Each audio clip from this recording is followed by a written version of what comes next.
Hey guys, in this video we'll be learning how to split inkjet region in custom coating. Let's get started.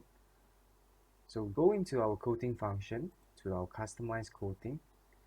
Alright, so for the first thing I would like to quickly just put in a texture. Alright, so we can just drag the texture and place it on your 3D.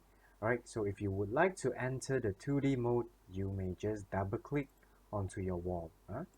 So this is the 2D. Alright, so over here I have a texture already. Next thing I would like to put in my material. Right, so we can put in the material for our texture as well.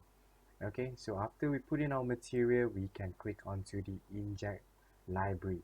Right, so over here you are able to select different types of inject pictures and designs.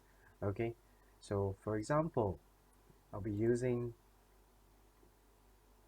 this, right? So I can just drag and place it onto my 2D. Of course, we can always click onto the inject and position it, right? So right now, I would like to split the inject region. So for example, I only want to see the trees, right, and the leaves, right? But I do not want this words to be here. So how do we do that? So we can just quickly click on the box selection and then we can just crop.